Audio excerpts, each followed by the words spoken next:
Have a seat. Hi, thank you. I shall. I brought baked goods because that's all I can make is things I like to eat, which is usually limited to the confectionery can give you diabetes category. But anyway, and they have multicolored sprinkles on them. Yeah, of course.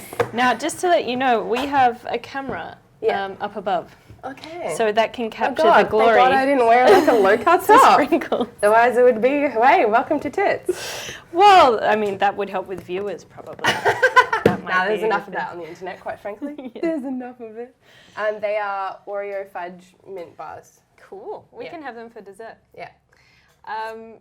You have been invited over for the first ever seizure blind date interview. Yep. Always wanted to be invited to a seizure.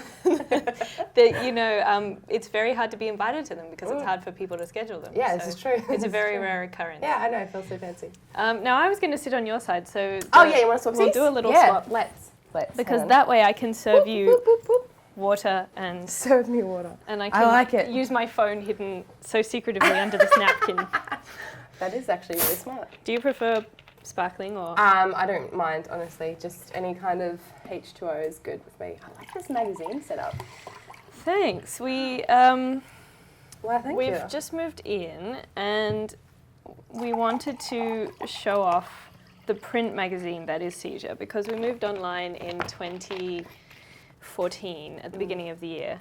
And it's nice just to have a hard copy so people know what we do. Yeah, as a former print journalist, I totally get that. So tell me about you. Okay. So I don't, this being a blind date interview, I haven't met you before. I don't know who you are. Yep. Surprise. And normally, if ever I was to meet somebody, I would do research. I would have Google Doc. I would have some bits of information to follow up on. So I'm totally blind here. So you have to introduce me to yourself. Okay. I'm a Scorpio. No, actually, I'm a Scorpio. My name's Maria Lewis. I'm a journalist and author based in Sydney. I've been a journalist for 10 years. I used to be a crime reporter for the Gold Coast Bulletin back in the day, and then I transitioned into film and writing about entertainment. Which is what I've been doing for the past 6 years, thereabouts. So I worked for the Daily Telegraph and the Daily Mail, and now I'm doing freelance stuff, which is pretty fun. So I get to write about whatever I want, which usually leans towards movies/feminist rants. Excellent. So it's like in that sort of spectrum. And my first book comes out in January in Australia called Who's Afraid? And it comes out worldwide through Little Brown and Piakis in June, and in Australia it's coming out through Hachette. So you got a big deal for that book. Yeah, it's kind of exciting. They bought the first two, which is good because it's ideally it's a 5-book series, but obviously like if the first two like flop as hard as Joe Hockey, then they're not gonna like do the rest. But it's good. It'll do. Yeah. So what kind of genre is it? Would you say? Urban fantasy, which automatically makes people go like, oh, so like Twilight, and you're like, well, no, actually, it's.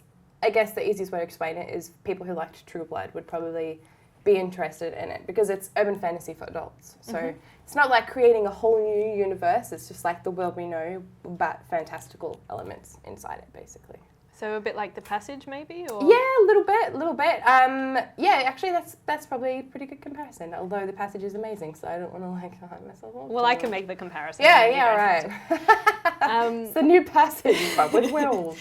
I just realised I did meet you on the weekend. Yeah. But I didn't know who you were on the weekend. No, but I knew this was coming. So I was like, hi, friend. Oh, well, it's good to meet you that one-off time that we'll never meet again. Yes. Little did you know. I did not know, so that's funny. Yep. We had a conversation about your hair dye.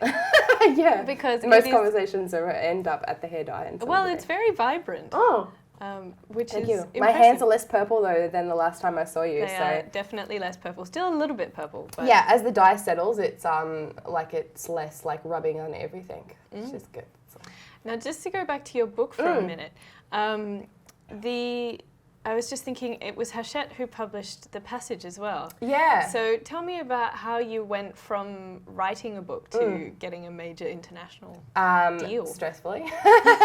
No, it's actually a really, it's like a weird long story, but a kind of fun one. So I do a lot of, because basically what I do in a nutshell is like pop culture commentary. That's essentially what I do. And so occasionally I'll get like loaned out to events, like a library book, doing like hosting or emceeing or whatever. And so I was on the Gold Coast doing Supernova, so doing like all the Q&As and like introductions for films and panels and stuff like that. And we did this big one at Dreamworld, and it was like Rose McGowan that year and Lucas Till and everyone. And after the big Q&A, everyone went to go on the rides, except for a few people. And I'm from the Gold Coast originally. I don't live there anymore, thank God.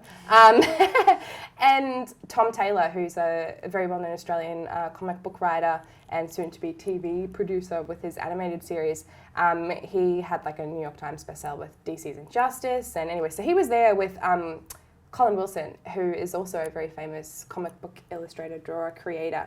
And neither of those two guys wanted to hang around and go on the rides because, you know, they're grown adults and like who needs to really? So I offered to give them a ride to the after party because I'd borrowed my mum's car, and so it didn't really fit 3 people. So I sort of like, Tom got shoved in the back and then Colin was in the front, and Colin's like, hit the speed bumps, hit the speed bumps. So every time I'd hit the speed bumps, Tom would go flying up in the background. But anyway, long story short. So this is connected to the urban fantasy because all of a sudden they both turned into werewolves. And then that was the inspiration for your book. Is that exactly. Just werewolves driving around in an Audi.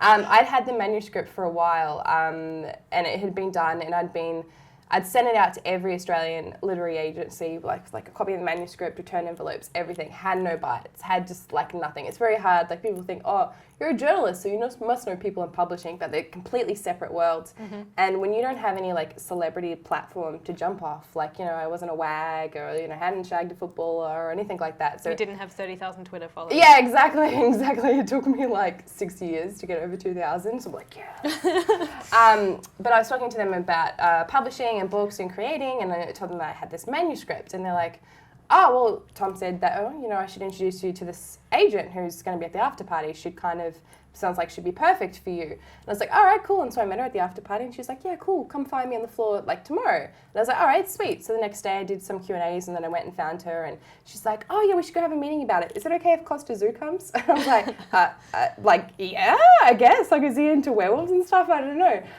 But she was representing some of his stuff at Supernova. So it was just like me. So what does he write? So he wrote a children's book about bullying. So like, It's actually really good. I don't know if you, like, it's really interesting. I didn't realise he'd written a book. A famous fighter writes a book about bullying, but it's really good. It's a kid's book targeted at kids, obviously. And so it was just me, this agent, and Costa Zoo. And I'm like explaining the story, and she's like, yeah, that sounds really interesting. And he's like, yeah, I really like this idea, and blah, blah, blah. And so from there, she read it and actually ended up passing it on to her colleague. They run the agency together now. Mm-hmm. And that colleague was Alex Adset, who was my literary agent. And then I actually had gone over to Scotland at the time because the book is set in Scotland. It was originally set in Australia, but I did some work with Matthew Riley, and his one piece of advice was like, move it out of Australia and quick, because unless it's a family drama set in the outback, Australian publishers are a little bit wary about publishing anything genre. So I was like, all right, cool, move it to Scotland because it's English speaking and it had like some geographical qualities that I needed. And so at that time I pretty much given up on the idea of getting an agent, so I was like, fuck it, I'll just like self-publish it. And so I'd gone over to the town that it was set in Scotland because I just wanted to double check on my facts. And while I was over there, I went to Berlin too, which is where the second book is set. And that's when I got signed to the agency. Yeah, I was like, well, I'm here.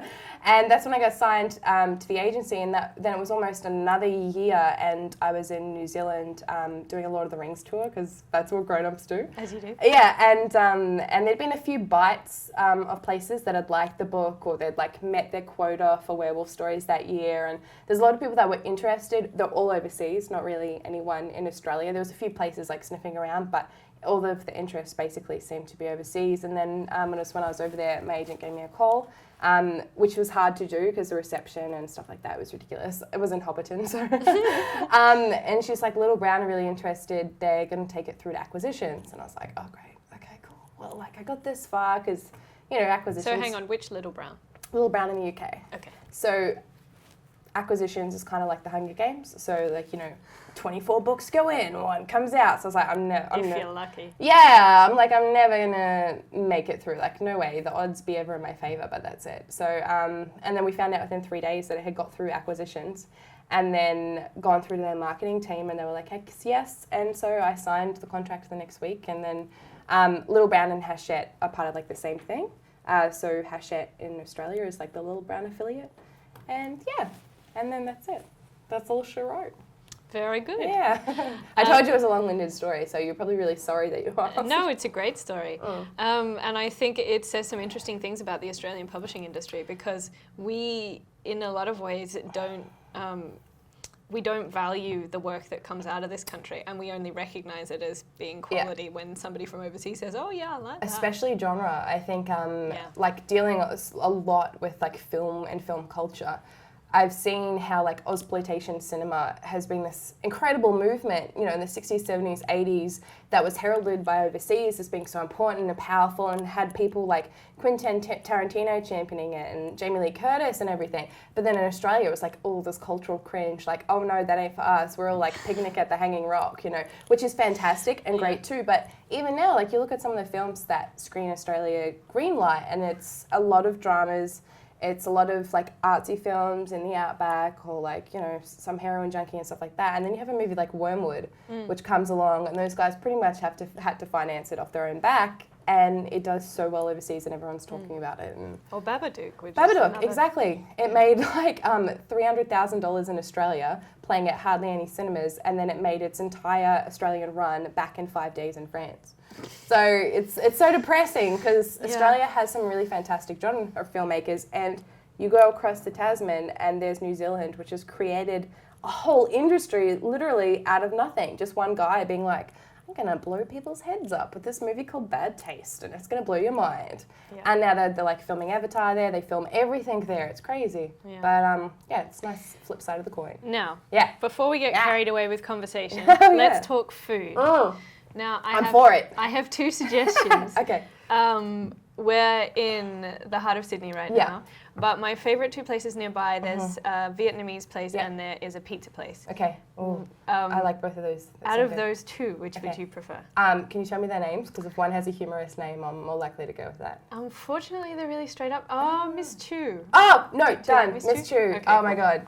Okay. And they are very good because they have an app that I can access on my phone, and then I can order it from the table, and then that will work out nicely. I was so sad when they announced that they were going to be shutting some stores, but I was like, as long as the ones in Sydney remain, that's kind of what I care about. Yeah, they were supposed to go into administration, but then I think it ended up working out okay for them. Yeah. Or they figured a way around it. So, you can click on the app and choose what you would like. This is interactive and fun, isn't it? Okay, I'm just going to do the same thing I do every time. And you have favourites? Oh, I do. Also, the thing with Miss Chu's is I never order under my name. I always pick a different name. So, like, the last time I went, I was Furiosa because I'd just seen Mad Max. And I was like, Furiosa everything. I'm calling my firstborn daughter Furiosa. Do people react when you... I go there so often. They're like, oh, fuck yeah, she comes again. What is it this week, Buffy? Like, oh, come on, Katniss. What are we doing? But it's kind of fun. Yeah. I like it. Okay. Do you read a lot of genre? A lot. Yeah. Of all kinds of things. Like, I'm one of those people that's not really a media snob, if that makes sense. Like, I don't care what format you're giving it to me in, if it's like comic books or podcasts or like audiobooks or like formal books or magazines or short stories or film or like, short film, TV, whatever. As long as it's a good story and I connect with the characters and the themes, then I kind of like just... it's also fun that it's my job. It's like my job to watch a lot of stuff. That worked out well for you. Yeah. Yeah, in the end, coincidentally. Okay. It does take a lot of work to get to that point. So my job in publishing is pretty much the opposite end of the spectrum from everything that you do. So I work for a literary publisher called Giramondo, and we do... Cool name. Sounds like a Brazilian helicopter pilot that you had a summer social one with. Well, yeah, a lot of people say Giramondo because I don't know why, and I have to tell people it's gira like giraffe. It's an Italian word meaning around the world. My boss who founded the company is not Italian. It just so happens that he picked there you go, my dear. Well, thank you. An Italian name. Put in my credit card. Thanks, Alice. Oh, I'm so boring. I put Alice. Oh, disappointing. Yeah. Yep, you could have gone with Nux or something really poor form. Yep. I'm too much of a square. I know. Mix it up a little. Yeah, you could have picked any heroine you wanted. Yeah, and I didn't. Okay, I'm Mr. Rochester. What have you? Well, you know, he's not all bad. I like Mr. Rochester comparatively compared to, you know, it's the guy from that terrible. Can I swear on this? Go for it. Okay. You said fuck already. Yeah, I know. I was like, you know, how much worse can it get? You wait. Well, we'll bring out the C word later. Yeah, well, I was going to say, what is that book where everyone in it is just a massive cunt and they have no redeeming qualities? There you go, that's fine. It's going to really annoy me, but they're in love, but they hate each other, but they, like, love-hate each other. It's in a similar vein to, like... Not Wuthering Heights. Yes. Ah, die! Like, they're not romantic heroes. They're just assholes from beginning to end. You have to spend, like, 20 years with them. No thanks. Yeah, they're a bit boring. I like to have some redeeming qualities in my protagonists. At least a little one. Yeah, you know. Like, Far From the Manning Crowd had some great, like, there were some assholes in it, and for sure there were times when you're like, what are you doing? But for the most part, like, you can understand motivations or at least relate to them in some small way. Yeah. Our manservant is going off to get the food. Thanks, now. manservant! So yeah, reverse we'll those gender roles. Food before them. Get in the kitchen. I read, I had a week on holiday at the beginning of the year, which was super exciting. There should be 1,000 of them. And I took a break from things like Facebook and all of a sudden magically had heaps of time. Yeah. And so It's amazing what pops up when you're not poking and liking stuff left and right. Did that happen? I read The Woman in White by Wilkie Collins, which I read it for the first time. I hadn't read anything of his before that, and I just bloody loved it. It was. I haven't read it. I think you'd like it. It's got a bunch of elements that would be called genre. Yeah, in you had me at you know, it's this fast-paced plot, and it's a story well told, and it has, you know, lots of intrigue and surprises and twists and turns and secrets and, you know, the way that place figures into it. But it works in a bunch of ways, and it has these characters who are, you know, mostly icky, but they've got a bit of nice in them, so you can get on board. And it's really interesting from a gender perspective because the women in it are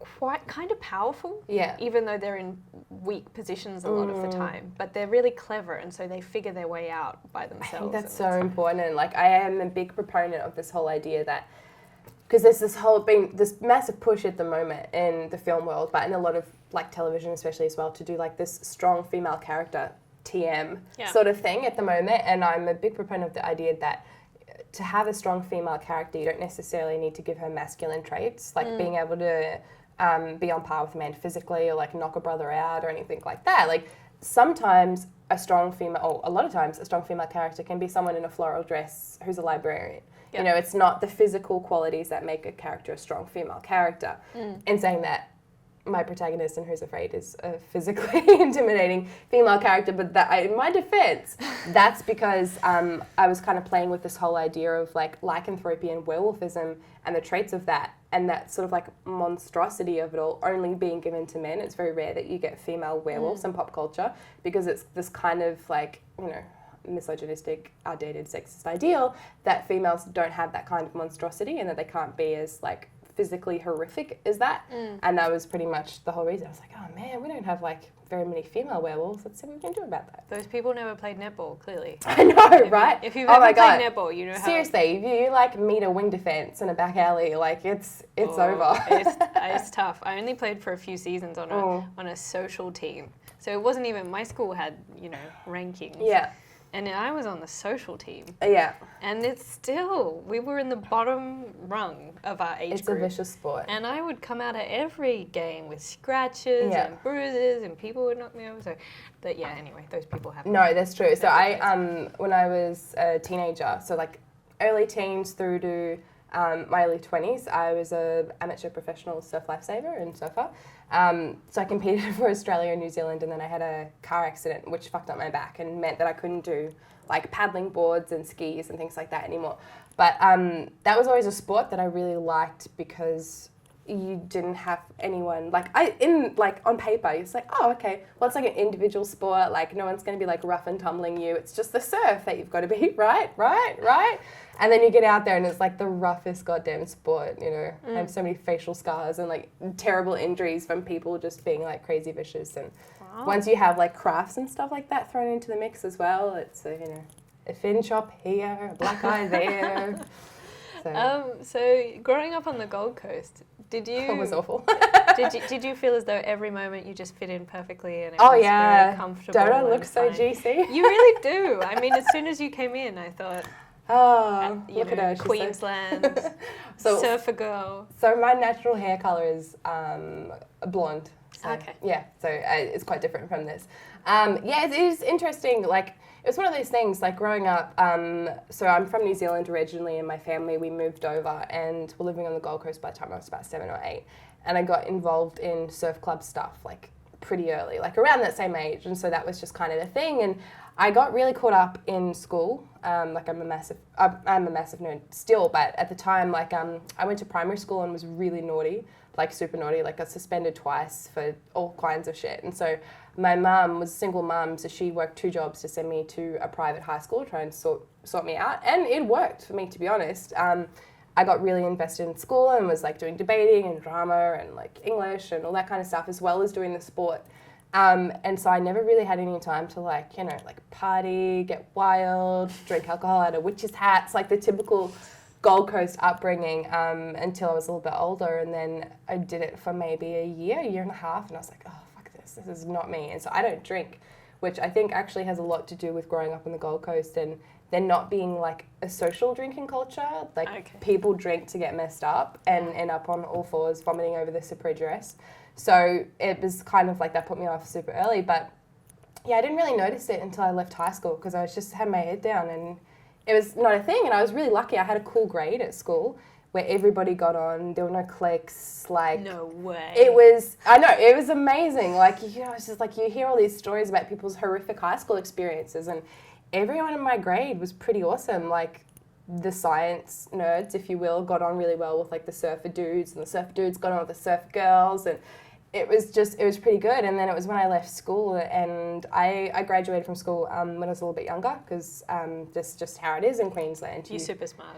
Oh, no, not even that. It's just because you finish school a little bit earlier in Queensland than when you do when you're in New South Wales. So I finished school when I was 16, and then I started at the newspaper like a few weeks later. Oh, right. And so I was pretty young. So straight into a cadetship. Yeah, so I got a scholarship at a high school where basically you worked full-time at the newspaper and then they paid for some of your university as well. Wow. So you kind of did like university on the side while doing a cadetship for 4 years, and then after the cadetship was up, you worked full-time at the newspaper for a few years after that. Is that common? No, it's the only scholarship of its kind in Australia, so yeah. Shout out John Burton Cadetship on university. That's pretty great. Yeah, it's pretty cool. It's a really great starting point, and I mean it's produced some fantastic journalists. Yeah, so it wasn't until I left school that I was like, oh, okay, this place isn't for me, because it's a little bit different now on the Gold Coast. There's a real sort of like cafe culture that's popped up, and Brisbane being, according to Lonely Planet, the most hipster city in Australia, some of that washes back onto the Gold Coast. That's what they said. There was an article and they're like the most hipster cities in Australia, and Brisbane was number 1. Yeah, I know. I was kind of like, really? I haven't spent much time in Brisbane, but it's not far off. The bid ratio seems relatively low compared with Melbourne. You'd be surprised. No, it makes sense. But again, like Melbourne, like numero uno for sure. Brisbane's got a lot of cool stuff. Like they've always had an amazing band scene. Right. Like all those bands through like, you know, the 90s, Regurgitated, Powderfinger, Violent Soho, who are amazing and from there. So obviously like a lot of that washes back onto the Gold Coast. And so it's a bit cooler now, but growing up there was like no art house cinema to go to. There was like 2 cinemas in town, and it was all like the things we play are like Transformers and everything that's like aggressively mainstream. There weren't like art galleries or anything like that you could go to. And now you've got Goma. Is that what it's called? The modern art one? Yeah, which was awesome. And so that had just popped up maybe a year before I left. Okay. And had been given a bit of a revamp. And there's also no public transport on the Gold Coast, which can be such a pain in the ass. Okay. So yeah, it was not really the place for me, I guess. There wasn't like any cultural scene. There was like a bit of a cultural vacuum, and that was kind of always the stuff I was interested in. And then I went and interned at Empire magazine when I would have been about 19, I think, and was kind of in Sydney, and I was like, oh my God, this place is amazing. Like, wow, look at this. There's like people my age like talking about comics, and like someone over here talking about pop culture, and like for funsies you go on dates to art galleries. Like, whoa. Yeah, I was like, this is incredible. I think I found the place. So then we have some food. Hey, Look at this. Look at you hunting and gathering. All right. This is pretty What exciting. have we got? I think this must be you. Cool. Yes, it is. I think this is me. Yep. I think this is you. Woo. Thank I think you. this is me. I think this is you. Are you chopsticks or knife and fork type person? Yeah, knife and fork for this, I think, for sure. If it was sushi, I could go chopsticks, but my abilities are limited. Oh man, this is awesome. All right. Hey there, fork. So have you been here for a long time now? About 4 years, just over 4 years. Okay, It'll be not 5 that years in January, actually. So I hope that this is a proper legit napkin, right? I'm not Yeah, wiping go for it. my food hands No. all over the memories of your grandmother or something. That's what it's there for. Yeah, I've been here about 5 years. Living in Newtown, obviously, because, look at me, purple hair, You tattoos. have to, it's a rule. Yeah, I know. You got to keep all like the weirdos one corner. When I moved up to Sydney from Canberra, I was trying to be a goth, but I was really bad at it. And I lived in Newtown, and I realized walking around that I didn't have the commitment that other people had, so I just kind of gave up because I thought, I can't win this competition. Oh yeah. I won't try. No matter what subculture you think you're in, you go to Newtown, you're like, I'm not doing this very well. Oh, like I could be a lot better. I could be a lot better at being kawaii. This is really disappointing. Yeah, kawaii is a relatively new one. I haven't, because I came to Sydney 13 years ago, so it's a bit of of time between then and now. But yeah, no, kawaii's become like super big, especially I'd say especially in Sydney, but yeah, definitely like influences in fashion and stuff like that. I think I really like the whole idea of girl gangs, which is very much associated with like Harajuku and things like that. So anything that's got girl gang in the title, I'm like, I'm in. What's that about? Yeah, let's do it. All right, brilliant. And girl gang in the sense that, they could really hurt you if they wanted. Is that what a girl gang is? Well, yeah, but it's also about this. I really like the whole aesthetic of like ladies supporting other ladies and like ladies being different and like being united by other things than necessarily like, and just alternate girls. Yeah. Thinking outside the box, different body shapes, different sizes, different races, different colours, sort of thing. Interesting you bring up things like race. How have you, is that something you've been asked about in relation to your series? Is that something that comes up in the... Well, for sure, because my main character is biracial. Okay. She's half Maori and half Scottish, essentially. So she's got the mix of like Maori and Caucasian. And that was an interesting thing originally because for me, in genre, especially in urban fantasy that I would read, I was like, there's just nothing representative of me, and I'm biracial, and I'm not saying that you can't read and relate to stories unless they're the same race that you are, because that doesn't make any sense whatsoever. Yeah.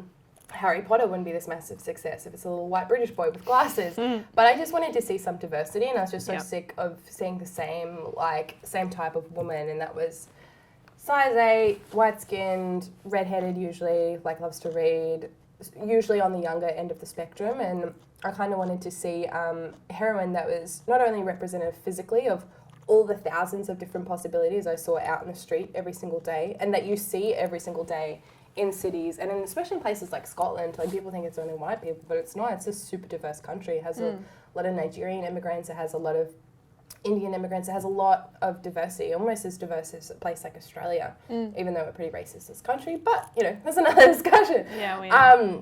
But so that's basically why I picked her, and honestly, it's been pretty good. I haven't had any people being like, hey, can you white up your character or anything like that.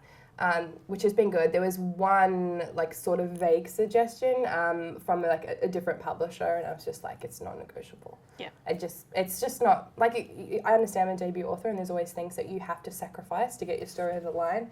But changing the race of the character is not one of them. Especially when you're like, you want to read a story about a white heroine? There are 1,000 other ones out there. 1,000. Yeah. So. But It's something I don't understand about things like advertising in this country. Oh my God. Because really, wouldn't it be better for people to look at advertisements and say, hey, that person looks like me. I'm in the same situation as that person. Yeah. I would like that product. Representative of the life that I see. Like, you go to your group of friends and it's not just different areas of Sydney, but it's not just like a group of white people, I didn't see a black man until I left the suburbs, that's just not how it is, especially in Australia, a country that is so much founded on people coming from other countries, including the settlers, because, they ain't natives. Exactly. They're not. They came here on a boat too. Well, Totally yeah. have it. So I was wondering when feminism came up to be an issue for you. Was it something that you grew up thinking about? Was it something when you entered the workforce? How did it come into your... Definitely something I grew up thinking about, but not knowing what it was and not knowing what it meant. Because my family's just not like super socially progressive, I guess, is the word that I would use. Like grew up, my mum, my two grandparents, and that was our unit, and me as well. So it's a family of four, that was our unit. Grandfather was an undercover detective in New Zealand for 20 plus years or whatever. Mum is just like, didn't really like music, didn't really like movies, just like not really into that kind of thing at all, and would probably have been much happier if I'd stayed on the Gold Coast, got married and kept my hair blonde. So I never really like had anyone like, oh hey, you should read about this. But I think the first kind of like two conscious memories I have of being like, oh yeah, I feel like I'm a feminist, even though I probably at the time didn't realize what that was, is the most important text in my life ever, period, would be Buffy the Vampire Slayer. And I got obsessed with that from a super young age when it used to be on Channel 7 at 7:30 at night. I was like... Is it on at 7:30? Yes. First season, 7:30, so 12 episodes, 7:30, and then got a little bit darker, so they moved it to 8:30, and then 9:30, and then 10:30, and then 11:30, and then you had to be really committed. I think I started watching it when it was in the 11:30 time slot. Yeah. Because my parents, particularly my dad, had control over the TV during prime time. So as dads often do. So I could only watch it when everybody was in bed. So yeah, I came in really late in the piece of watching it on TV. So and it's funny to think it was on so early. Yeah, it's funny to think of watching it season by season like that and the age of binge watching. but yeah, it was always Buffy and then Xena, and so I was always like into those characters. I always wanted women. I was always like hungry for female characters. And another thing I was obsessed with was Gemma the Holograms. As a little kid, I used to run around with like a pink mullet wig. I just loved Gemma the Holograms, and they're all about like chicks singing and saving the world. And I was like, oh, amazing. I had a gem doll with flashing earrings. Oh, the best. Did you have that one? No, I had the mullet wig and I had the Misfits because I liked the Misfits fashion. They were a little bit more aggressive. Yeah. Which I liked. A lot of studs and like things that could hurt you if you like hug someone the wrong way. Yep. I noticed the studs on your jacket. Oh yeah, thanks. Yep. Actually, this jacket I bought it in Berlin when I got signed to the literary agency. So this is going to be my lucky little memory to myself. And it was from this really cool chick who. Her mum used to own a fashion store, and then her mum got sick, and so she took over the fashion shop, and so she did like all custom jackets. And so I went in, I was like, can you do me like a custom unicorn jacket with like studs on it? She's like, yeah, cool, whatever. And I was like, sweet. So anyway, that's that. But yeah, so Buffy, I was really into Buffy, and that was the Buffy and Xena especially, and Gemma the Holograms, and I was like, yeah, ladies. And then my first year in high school, we did this thing called Night of Notables, which was basically like your semester project. You picked a person in history and you studied the heck out of them, and at the end of it, in the big gymnasium, we had a grade of like 350 kids, so you would all dress up as that notable person, and you'd have a box full of questions, and people could pick up questions and ask you about the person, and you'd be like, oh yes, this, that, and then you had to have like a giveaway, and everyone in my grade was doing like Marilyn Monroe and like Drew Barrymore and stuff like that, and I did Joan of Arc. It was just like, fuck yeah, teenager, like leading an army into war, why not? And it was a Catholic high school, and I couldn't think of anything to do for giveaways. I was like, what am I supposed to do? And a friend of mine was doing Queen Elizabeth II, and so she was giving away like fake diamonds and like fake jewels and stuff, and I was like, okay, I got it. Like cracked it. No, this is going to be the best giveaway ever. So I made about 50 cupcakes, and I got jelly babies and would like, what are they, toothpicks? And so I pierced the jelly babies, so it was like a steak, and then I got orange and red cellophane, and so I had jelly babies burning at the stake on cupcakes, and that was my giveaway. Great. Yeah, and so I ended up getting in trouble from the priest at school because he was like, this is not appropriate. And I was like, oh, why is it not appropriate? I don't know. Isn't she a saint? Yeah. Wouldn't they like you talking about a saint? Yeah, but probably they might have thought maybe making like confectionery based on their form of death was like a little too far. I don't know, Catholics, man. Catholics, I don't know. But yeah, it was that. So probably those two things were the first times. And then when I got older and started like journalism and newsroom is generally a very male-dominated environment. And getting to just see that different kind of stuff and getting put in situations where you're like, oh, that's kind of sexist, and like actually having a word for it and not knowing what it was before. And then also, of course, like when you're growing up any woman, especially when like sexuality becomes part of your life or becomes part of the equation. You see the double standards that there are for girls and guys. That, you know, there's always a girl in high school gets branded a slut, or a guy who's like a player, especially in surf club culture. Oh my God. Oh my God. It's really, really full on. And so you kind of see that and you're like, oh God, this is really backwards. So yeah, I'd probably say around then, like early teens would have been the time. I think it's funny, the publishing industry, and I don't know what it's like in, well, I mean, you were saying that there can be sexist situations in newsrooms, but in publishing, because you have this staff that's almost exclusively female and executive that's almost exclusively male. Yeah. There's bound to be a dodgy dynamic there. It's interesting. Sheryl Sandberg, I don't know if you ever read her book, Lean In. I haven't read it, but I've come across it. It's a good book. It's definitely, like, if you're someone who works in business, I think you're probably going to get a lot more out of it if you're more in that corporate world. But she has a lot of interesting points to say, that there's a lot of women in corporations that are at high positions, but then as you move higher and higher up the ladder, there might be a lot of like female ground troops, if you will, but there's less like female generals and female lieutenants, which is really interesting. And that's definitely the way it is in a newsroom. Like, there's a lot of female journalists on the ground, and then you get higher up and the backbench is like, maybe say like 8 dudes and 2 women, and then the editors are like all dudes and 1 woman, and then you see like the different kind of ways female have to represent themselves to get into those positions. It's almost like segregating yourself from other women, or having to do it in a masculine way, or having to dress masculine, which is a interesting point that a lot of like female director friends of mine have always mentioned, that if they ever show up on sets not dressed in like jeans and boots and things like that, they kind of get looked up and down, like, what? Like, what's going on here? Why are you dressed like a lady? I should be taking you on a date, not taking orders from you. Yeah, exactly. I mean, exactly. Yeah, here's the vote. It's something that I, in my naive hopes, had thought would be better by now. But I feel as though there's actually a backward swing, and we're going through more conservative times. I mean, just look at America with the abortion stuff. It's ridiculous.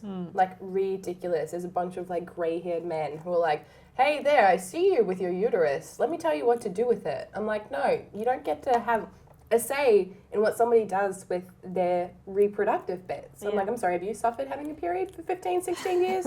Then no, your opinion is not valid at all, in no way, shape, or form. And it gets to the point where you're giving more rights to a fetus than the person who's actually carrying it. Yeah. There's a really, this is like throwback, 90s throwback, a really great song by Lauryn Hill called To Zion, which is her baby. And she had him at the time, and she was like pretty young, like 20, 21 or whatever. And it's a really cool song because she talks about how people tried to discourage her from having a kid, because they're like, oh, what about your career? What about everything you have, like all these opportunities you have at your feet? Because she essentially like came out of the ghetto with the Fugees and had this massive success, and her movie career was taking off, and then she decided to have this baby, and it changed her life. And it's just that whole decision, like, pro-choice, man. Like, you're not the person. You have no say over it. I don't know. It's so baffling to me.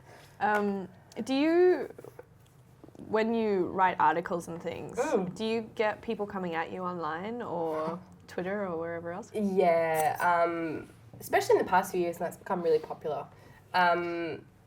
It's tricky because I've developed a pretty thick skin to it now, because I had a really bad situation with an actor who threatened to kill me, rape me, ritually decapitate me, which I was like, oh, that's interesting. Like, I was like, hey, like, what do you mean? Like, are we talking like The Craft, or is this more like The Crucible? Like, which rituals are we discussing? Is there a non-ritual decapitation? I don't know. I was like, break this down for me. Like, historically, I want to know where you're coming from. And it got really intense, the fact that he was threatening my grandparents and my mother, and like, because of something you'd written.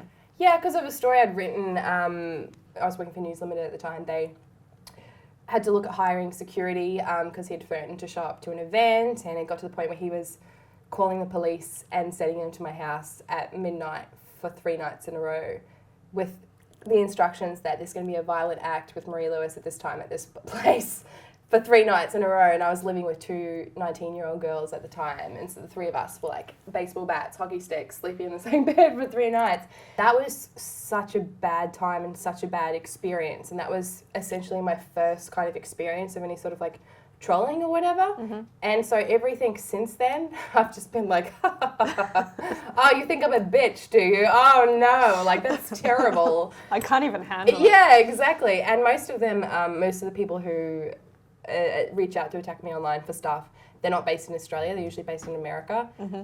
So that doesn't really bother me because I'm just like, what you gonna do? Like, what you really gonna do? I just, fine, like, of course, attack me, yes. You and your 19 followers, like, that's really, like, really important. But, it's intriguing. I made a Vine. I host this podcast called FEA Film and Feminism with Karis Bazaka from AAP. She's a journalist too. She's badass. And we host this podcast, and I got us these mugs for it, which they say the word male tears on the front of the mug. And so it's kind of like, you're drinking male tears. And it's just like a joke. We're like, ha, ha, ha, ha, ha. You know, we don't hate men. No. We like men. Like, individually, men are great. As a group, men are pretty good as well, you know, but it's just like specific men and the patriarchy in general. Like, the patriarchy run by women is run by men. So anyway, I thought it was funny, and I posted this Vine of like getting this box where they'd written male tears all across the box, and it came to the post office, and I went to pick it up, and the post office lady was like, oh, I was wondering when you'd come for this, and I was like, ah. So I made a Vine about it, and then I had like 12 comments underneath it, like, oh, you're a bitch, oh, you're a cunt, oh, like, blah, blah, blah, and I was just like, oh. Come on, like, you can't even see the funny side of this. Like, you're just proving my point, like, dead set. But yeah, no, that kind of stuff always happens, but I just don't really care, to be honest. I always think, how much worse can it get? I had that first really bad experience. Well, yeah. As long as you're leaving my grandparents and my family alone and you're not sending people to my house, then I don't really care. Yeah. So yeah. My favourite misogynist story. You have a favourite? I love it. This is going to get messy, by the way, so apologies when it gets ugly. This is a second-hand tablecloth, so you can just pour stuff all over it if you want. It's no problem. Like really Pollock on it? Yeah. I worked somewhere once where I found out from one of the male employees at roughly at my level that the male executive had a ranking of their favourite boobs in the office.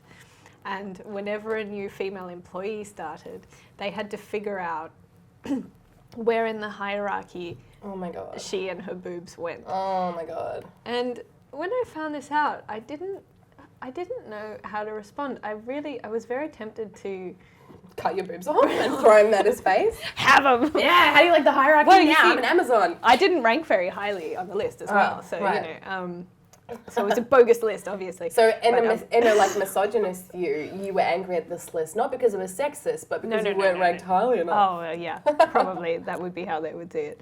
But yeah, I was tempted to say something about it, and then I couldn't come up with a scenario where saying something would help me or my colleagues. But I also feel as though I probably should have, because it's just, you can't let people get away with that kind of stuff. But also, it's the kind of thing like, so I'm assuming you worked in an office with dudes as well, right? What kind of dude is sitting there and being like, oh, this is cool, like, let's just let this slide? Oh, hells yeah, I love, like, categorizing women by their, like, jiggly bits. Yeah. What kind of dude is like, yo, bro, that's not cool, like, that's not a fun list, like, let's not do this? Well, the same person told me that at least half of the male staff didn't wash their hands when they used the toilet. And I thought, groundbreaking news. You have to shake these guys' hands too. Oh, you have to touch stuff in the office that they touch. Yeah. Isn't it in your interest as much as the rest of us to say something? Say something. Yeah. If you see something, say something. I mean, you know, like neighborhood watch. Like, you've all got to like look out for each other, guys. I think so. I mean, that's how disease spreads. Yeah. I don't. I'm not. I like to think I'm not too uptight about most things, but washing hands is one of my pet peeves. Yeah, like that's how flus start, man. Yeah, and it's what really bugs me about movies. So I'm a dope when it comes to movies. I know pretty much nothing, but what I do know is when people don't wash their hands, and it's the reason why I love Veronica Mars so much, because Stop it, let's be best friends. It's one of the greatest shows ever created. And every time a character goes to the toilet, they wash their hands. It's excellent. I watched that the wrong way around. I saw the film before I saw the TV show. And hey man, whatever gets you into it. Whatever's an entry point as far as I'm concerned. Well, and it was one of no those... snobbery here. It's like, oh, well, you have to have seen the first season and then read the connecting graphic novel and then also read the web series in the end. Yeah, so I failed on both counts. But it was one of those things where because it was a, I mean, this is my own prejudice, because it was a blonde chick protagonist and it was detective stuff, I just thought I wouldn't be into it. I tend to watch really, really fluffy stuff or heavy stuff. I don't tend to watch stuff in the middle. And so yeah, I never picked up on it, but then watched the movie because it came up on iTunes, I think. Yeah. And it's such a good show. It is dead set one of the greatest shows ever created. It's amazing. And it's kind of like, it was unfortunately sold to people as like, no, your daddy's like Nancy Drew. And I'm like, what does my daddy have to do with it? But it was one of those shows I got into. When was that actually a slogan? Yeah. Oh, yeah. It was like how they were selling it originally, the first season, because it had like she was young and perky and like Paris Hilton guest starred in the first season and stuff like that. But it's such a good show, and it's like one of those shows that's so not only racially diverse, but type diverse as well. Like there's women of all body shapes and sizes, men of all body shapes and sizes, and the characters with disabilities. Exactly, characters with disabilities, but it's not like every single time they're shoving like a disability down your throat. It's just like it just exists, kind of like Mad Max Fury Road, which I really liked. There wasn't this like big 20-minute flashback of how she lost her arm. It just was, and nobody was like, oh hey, one army over there. It was just like, she's an imperator, damn it, and the arm thing is inconsequential, which is wicked. Yeah. But they also tackle some awesome topics in that show, like some really like heavy stuff, but in a manner that's really fun. And some of the best writing too. Like, oh man, I was so into that show, and then when it ended, the third season, the way it does, like, but what? And then when they were doing the movie, I put $500 towards it. Wow. Because I was like, you know what, I really want to see this. And I feel this is a story and a character and a protagonist that I feel really passionate about, and it's like going to better the world and like get really caught up. But it's that whole thing of like, art changes people. Art changes the way people think about things. Yeah. And even it might just be a TV show to some people, but to others, it's like everything else, you know. Yeah. And it's a good show. Everyone from that show's gone on to do amazing stuff. So tell me about your writing trajectory. I mean, would you go from the beginning and then go to where you want to go? I mean, would you like to do film and things like that? Well, I'm producing writing, producing, developing, I think that's like the three-pronged title, a documentary at the moment on George Miller's Justice League movie that never happened. So it's the big whole idea of like, what if? Like, what could it have been? Because it's super interesting, and it essentially would have changed the game for films in Australia, because the way it works is like you have big blockbusters that might come to film in Australia, like Pirates of the Caribbean at the moment, Superman Returns, even The Matrix, stuff like that, San Andreas, and most of the crew that comes out for that is actually American. You have Australian people on the ground who are hired, and like production scouts and stuff like that, gaffers, etc., but most of it is American. And so it's kind of hard to keep the industry afloat, and George Miller's Justice League would have been this homegrown production where everyone was Aussie from beginning to end, like from the drivers and the runners and stuff like that, right up to the director, to the producers, to the writers, to everything. And so I'm making a documentary with two guys at the moment, and we're kind of like doing that at the moment. But film's never really something that I've wanted to be in terms of like writing a screenplay or anything like that. Just because, I don't know, I feel like what you see at the end of the day is so rarely what the screenplay is. It's like, you know, your screenplay is kind of like your starting format, and that's supposed to give ideas to someone, and that they interpret it and like change it, and it becomes something else entirely. So you never kind of really get to see your product on the big screen. It's an interpretation of that.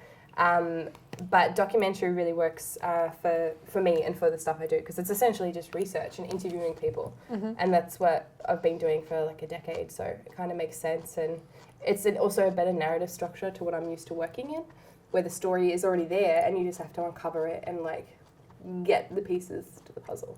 But yeah, so it doesn't answer your question at all. Tell me about the beginning. Okay, the beginning. So I never really wanted to be a journalist. I just was in high school and knew that university was going to be a stretch financially. So I applied for a bunch of scholarships to different universities. I got one to Griffith University because I wanted to be a forensic psychologist. So, like, you know, analysing serial killers and stuff like that. Basically, it's Jodie Foster in Silence of the Lambs, because I'm a massive Silence of the Lambs fan, obviously. And so I got a scholarship to Griffith to do forensic psychology, and then the one to Bond to do journalism. And I can't remember why I chose the journalism one in the end, but I did. And, thank you. And so I kind of fell into it and then loved it, because a lot of journalism is essentially, especially at the beginning, just talking to people and being able to gauge people and gauge when they're telling you lies or when they're telling you the truth or when they're leaving something out, or like being able to sniff out the story and the things that people tell you. So, at the first I was doing police and crime rounds, which is like very reactionary, I guess. You don't really do much digging, especially when you're like a ground reporter. When you're on a round, you're kind of like, oh, there's a murder, and you go and you cover it. Oh, there's a thing, and you go and you cover that, etc. And then as I learned, because I was just so naive, I had no idea you could write about entertainment for a living. And then so as soon as I learned you could do that, I was like, damn, we're on the Gold Coast. Like, if there's only 1 or 2 places that big productions are coming to film, so we should have a film writer, and I could do that. I know stuff. And that's kind of how I fell into it. And then I started doing more reviews and commentaries, and that's kind of what I do now is specifically like either long investigative pieces, like news-centric pieces, or social commentaries. So about, you know, feminist messages in a movie, or like gender representation in a movie, or long lead interviews with like directors and things like that. So cool. Yeah, it's less like, oh, she wore a miniskirt at the end. I'm going to have to ask you when you're done what kind of lipstick you're wearing, because it hasn't come off. Okay. Oh, good. Really? Okay. Yeah. It's from this company called Lime Crime, which I first fell in love with. Is that American? Yeah, it's based in LA actually. I first fell in love with them because their signature lipstick comes in a bright purple, like little canister, and it has a silver unicorn on it. I have a thing about unicorns. Yeah, I gather. Like most girls. So this one is pink velvet, so it's like a matte lipstick. So you put it on and it dries. But they have a really great a red one that is like if you want like something a little more classic. Yeah, but I find that the liquid lipsticks really dry out my lips. Is this one alright? Yeah. No, it's pretty good. I usually give it an hour and then chuck a coat of Blistex on over the top. Oh, really? Because I have this hourglass one, and if I put stuff over the top, it just goes rank. Yeah, no, have a look at Lime Crime. I like them because they have a really good colour palette. So that's where I get, like, if you ever want a yellow lipstick, Lime Crime. If you want like a glittery green lipstick, Lime Crime. All right. Black, Lime Crime. So. Okay. Yeah. And they also have amazing packaging. And I'm a big sucker for packaging. I'm like, if you come to me nice with that, like, pretty aesthetic. And, yeah. Do you order it online? Yeah. Yeah. I don't think they sell it in Australia, but the shipping's pretty cheap. It's like $10 maybe. Bargain. All right. I'm going to... All right. Now, this is... I'm going to judge you while you eat it. This is an I hope impressive... you don't have diabetes, because it may be over. This is good. It may look like it's meant for 4-year-olds, but... I'm 4 on the inside. Is that, like peppermint oil or something like that? So it's essentially like crushed Oreos, and it's going to make you never want to eat it when you hear what it is. It's crushed dreams and the spines of men. It's crushed Oreos and butter for the base, and you bake it. And then white chocolate and condensed milk and peppermint essence for the green layer, also a bit of food colouring. You can make it what you wanted, basically. You could do an orange one, and then the chocolate top is chocolate and condensed milk. And then sprinkles for funsies. That's why it tastes delicious. No. You're setting the bar quite high for future guests. God, they really are going to have to whip out that condensed milk. Let's see what you can do, guys. 2 kinds of condensed milk in the one dessert. I mean, that's... 2 kinds of chocolate. That's saying something. And 3 kinds of sprinkles. Yeah, exactly. So. And no sprinkles on a creme brulee. Take that fancy schmance. All right, so tell me about what the future holds with your... Are you going to go visit the UK when your book comes out? Yeah, I'm pretty excited about that, to be honest. I'm actually, like, that's one of the things that's really fun, is obviously I've, like, got a lot more author friends now that have been on the circuit. Is that the right term? I don't know, it makes me sound like a rotisserie chicken. But you just kind of, like, once you're hanging out in those circles and going to those kind of meetings, you begin to bump into people and stuff. And a lot of them are like, oh, I hate doing interviews, blah, blah, blah. And I'm like, are you kidding me? That's like the best part. Like, all I've been doing is like interviewing motherfuckers for 10 years. Like, I'm great. Somebody asked me some questions. What's my favorite food? I've got the answer ready. What's my favorite color? That's a stupid question. You should be able to tell. But, yeah, so the first book comes out in January, late January, February. So it's kind of like a waiting game, really, which is difficult for me because I'm an only child. I'm so impatient. And because the books, the first 3 were written by the time I'd signed the deal. So it's just kind of like copy edits and story edits and kind of like trying to come up with strategies where I can do a lot with not very much. Because that's kind of the idea is being smart. So we're going to have an exhibition called the Art of Who's Afraid exhibition. And so I've approached 26 different artists from all around the world, from all different backgrounds, and they're going to reinterpret the book through their different like artistic mediums, whatever that is. Like we have a street artist, for example, then we have like an Archibald Prize finalist, and we have a cartoonist, and we have a political cartoonist, and we have someone who does like really cute like kawaii style art, and just like interesting artists from all over the shop. And so we're going to have like 26 different pieces up for exhibition, hopefully at Kinokuniya, because that would be sort of like they have a really nice exhibition space there.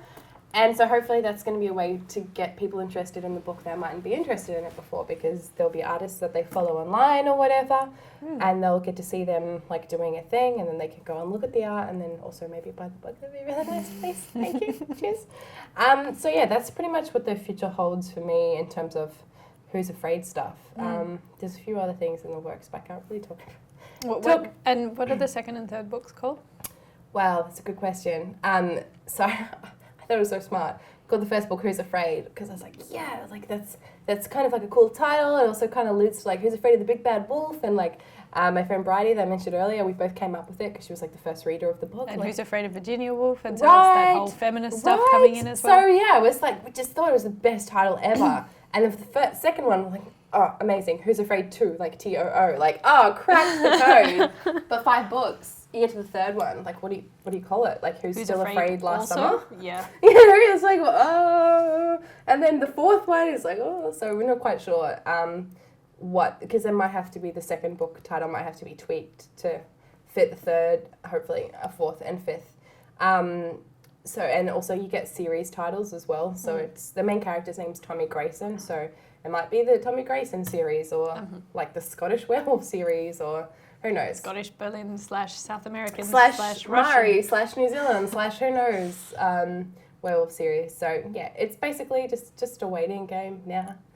Well, it has been excellent having you over for our surprise dinner. It's been fun. I'm sorry I ate like a cannibal in the don't apologize. South American These forest, are delicious. I will be asking you for the recipes so that I can make it's pretty easy. It's just condensed milk and Oreos.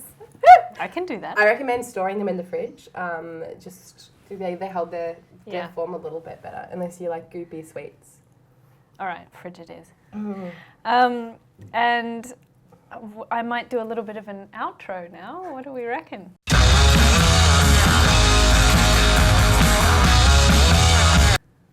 What?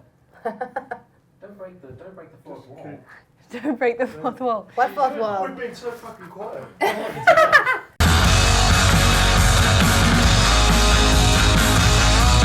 I'm just gonna take all of these though. Yeah, no, dude, that's why I brought them. And I'll give you your container back. Okay, you can keep the container. It costs me like $2, you know.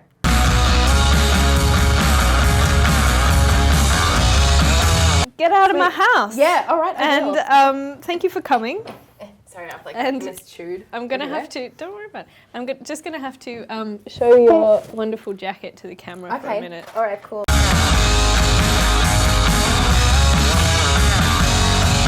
It's heavy. Yeah, it's pretty heavy because the studs and the chains and stuff. This is cool.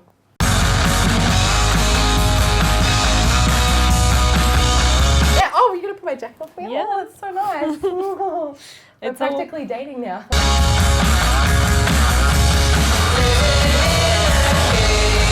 You're literally like, get out of my house, bitch. Here's your bag. The end. Scoot. All right. Thank you. Thank you. Bye.